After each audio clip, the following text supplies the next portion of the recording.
while they've gained a larger fan base over the years, there's still not enough people listening to them, in my opinion.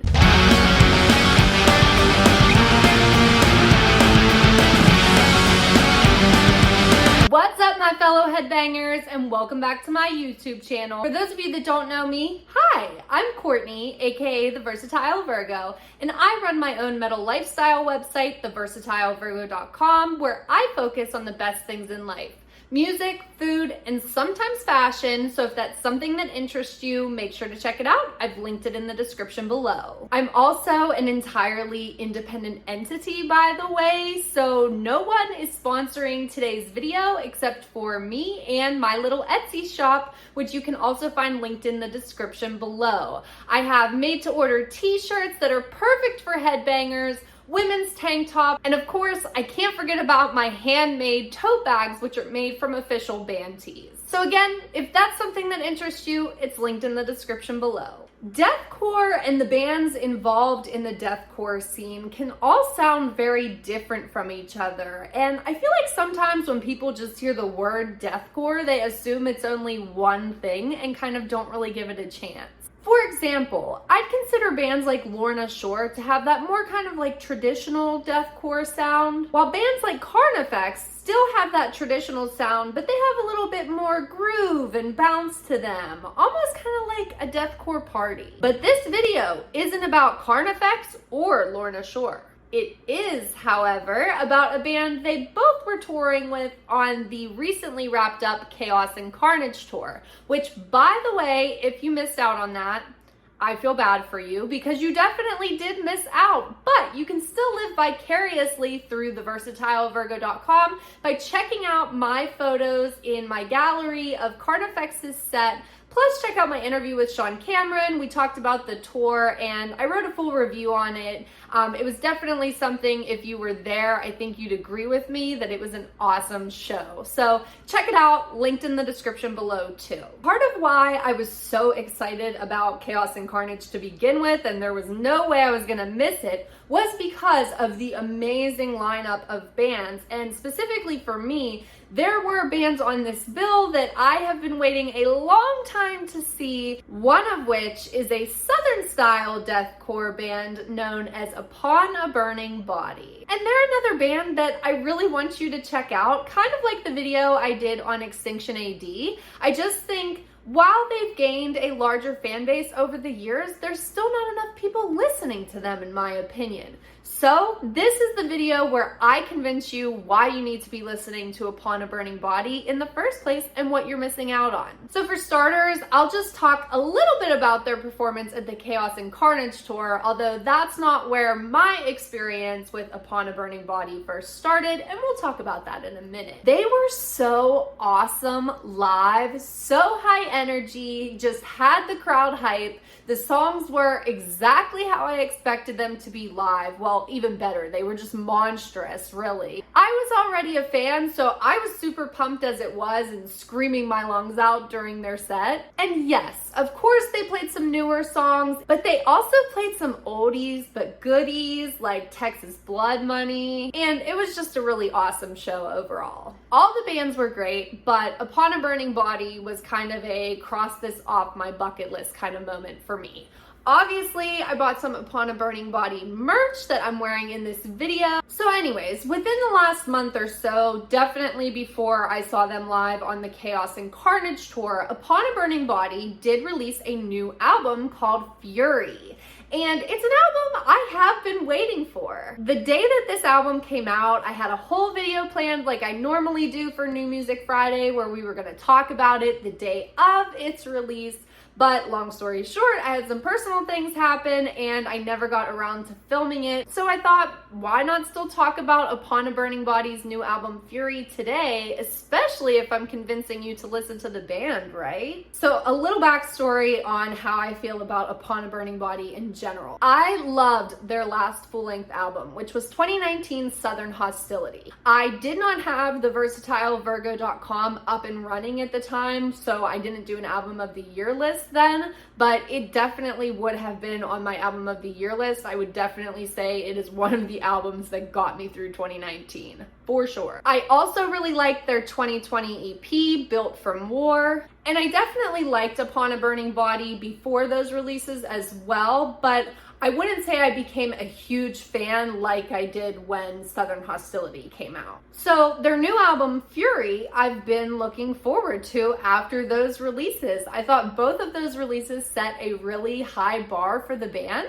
and I was really curious as to where they were gonna go. It almost felt like they were kind of reaching their peak, but I didn't want them to peak yet because I think this band has so much more to offer us, and fortunately for us, Fury is an example of that. So let's get into it. Oh wait, by the way, before we actually get started, I just want to mention that make sure you watch this video until the end because that's where I'm going to give you my top 3 tracks off the album. So I know people live busy lives and they don't want to sit down and listen to an entire album. If I can't get you to do it right away, at least check out the 3 songs I'm going to mention at the end, okay? But frankly, this album is just over 31 minutes long. It's a relatively short listen, so you should just listen to the whole thing. Why? Well, I'm glad you asked. So as I said earlier in the video, Upon a Burning Body is technically considered to be Southern-style deathcore. At least that's what I've heard them most recently be considered if we're talking subgenres. But Upon a Burning Body doesn't just fit into one box. So if you're somebody that's not necessarily into deathcore, I want you to know that I know people personally that aren't really into deathcore either, but they like Upon a Burning Body. Again, as I go through the album, I'll even point to examples as to how they don't just fit into one single box, and it makes me love them even more. However, that Southern style deathcore is exactly what you're getting when the album opens with A New Responsibility. What I love about Upon a Burning Body, besides how incredibly heavy and just banging their music is that I find their lyrics to be very motivational. Like, Upon a Burning Body just really makes me ready to like take on the world, you know? And again, that kind of lyrical motivation is so present in A New Responsibility. So then there's Snake Eyes, which is the first track the band released off of this album starting last year. And this one's kind of more wild and thrashy in comparison to the prior track. That's why I said, yes, I think Southern style deathcore is a great fit to describe them, but there's also many other descriptors to describe Upon a Burning Body. They're just overall a great band for people who hate subgenres to point to and say, see, they don't fit in any box. Snake Eyes is also a song that plays with that super heavy bass that I really like. If you've watched a couple of my videos, you probably know that by now. That's kind of like a secret sauce in a song that I'm just like, yes. I definitely talked about that in the Extinction AD video. They're like the first band that comes to mind when I think of that really, really heavy bass, at least modern bands. So if you're into things like that, definitely check out that video. Maybe I'll link that in the description below too. Then there's Shapeshifter, which is almost a mix of deathcore and tech death to me. It's really sharp and crisp, but then it has those beastly breakdowns that we deathcore fans love. There's also this wild guitar solo in here right before one of those pit-worthy breakdowns, and it just makes it hit that much harder. Shapeshifter in general is just one of those pulse-pounding, head-banging thrill rides. In the last 27 seconds or so of the song, it kind of strips back before it comes punching back in again. And it's just another one of those moments where you're like, stop trying to put Upon a Burning Body in a box because they won't go in one. As a matter of fact, they'll probably claw their way out of it. And that leads me to the next track called Meltdown, which is another banger. It has an anthem-like chorus that I think fans will be going crazy for at live shows. And then Thunderheart comes roaring in with guns blazing. It's another one of my favorites from this album. Thunderheart also has some clean vocals on it, at least more than we're used to, I think, with Upon a Burning Body. And it took me kind of surprised at first, but I think it's a welcome change.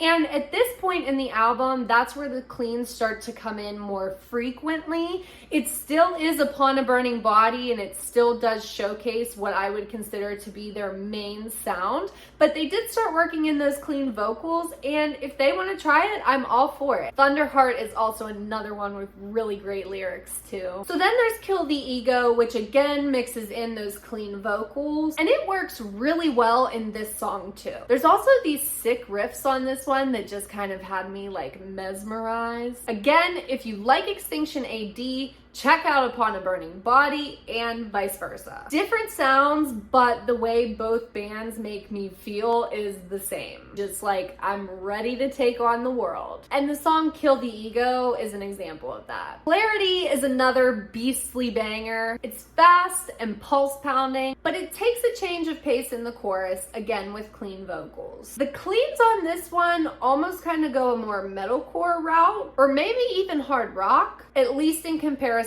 to all the prior tracks. So if you're not into that, I could see this being your least favorite track on the album, but it does have one of the most beastly growls on the album. So there's that. And the heavy elements are obviously still there too. Then there's Sweet Serenity, which is just a dark instrumental track. It's basically just like guitar and some stripped back electronic elements. Considering everything has been so high energy up to this point, it's almost like, okay, this is the break before we hit the gas pedal again. Because directly after that, we're right back into the lion's den with Who Am I? This is another absolute beast of a track that I am sure you will be instantly banging your head to. It's hard not to. And you'll also definitely be screaming along and pounding your fist to the chorus. I know I was. I also kind of took this song as them kind of calling out the music industry as a whole, and that's just strictly based off of the lyrical content, which I am a fan of. Specifically lyrics like, I don't want to be a pawn in this game, I am much more than that,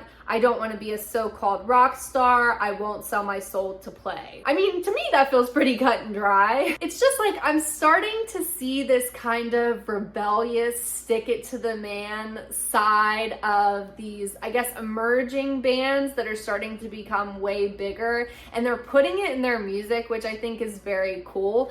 Lyrically, this song kind of reminds me of what Spirit Box did with Circle With Me. Not that I'm insinuating that that obviously has the same theme or message that they're trying to get at, but there are some similar things that I think cross in both of those songs. So I don't know, just something I think is cool, and I love sticking it to the man, so yeah. Code of Honor keeps that momentum going. Literally, it almost feels like there's no break. There's also some cleans on this too. And actually, in terms of it feeling like there's no break, the whole album kind of feels like that. Again, it's just very high energy, fast pace, and it's just a banger of an album. That instrumental track, Sweet Serenity, is really the only kind of change in pace. The rest of the album, no matter what Upon a Burning Body is playing with, is extremely high energy. Another reason I love this band.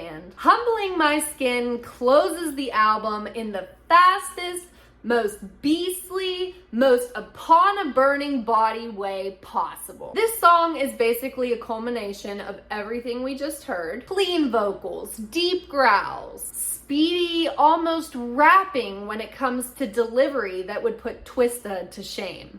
Does anybody else remember Twista? I remember Twista. I remember Twista being on TRL and them saying that he was the fastest freestyle rapper of all time, and then they made him do it live. Whether or not that is true, I don't know, but I just remember that. So when I equate like really fast vocals that are basically almost rapping, they're so quick, I think of Twista doing that on TRL. Such a well-rounded metalhead. Anyways, so that's kind of what this song reminded me of. It's like flawless precision, but with heavy screaming. So anyways, you've also got those booming, pulse-pounding drums, wild riffs, and everything is just kind of exploding in this grand finale. Overall, I think Fury is another great album from Upon a Burning Body. It has way more clean vocals than I anticipated would be on this album, but it's a nice change and it's not overwhelming, especially overwhelming to the point where you're like, who is this band? Nothing like that is happening on this album. Definitely still sounds like Upon a Burning Body. I really love the direction they've been going over the last few years, so I kind of really hope they stay on that trajectory. And I can honestly see Upon a Burning Body going a sort of trivium route with their career, if that makes sense. And what I mean by that is, Upon a Burning Body just seems to keep getting better as they're putting albums out, and Trivium just put out one of their best albums ever last year, which was their 10th album, I think, off the top of my head. So I could see Upon a Burning Body continuing to go strong for the coming years if they choose to continue doing so. But as a fan, it's super exciting to see, and I'm super thankful for the awesome new music. And I could be wrong about that, but it seems like they're always honing in on their sound, trying different things, but still staying true to their roots. And that's why I like Upon a Burning Body so much. So again, you really should listen to Upon a Burning Body's new album, Fury, in its entirety. But if I can only get you to listen to 3 songs, listen to Who Am I, Meltdown, and Thunderheart. Thanks for watching this video. If you liked it, please give it a thumbs up and consider subscribing to my channel because I have even more heavy music related videos on the way. Have a great weekend, and most importantly, stay heavy.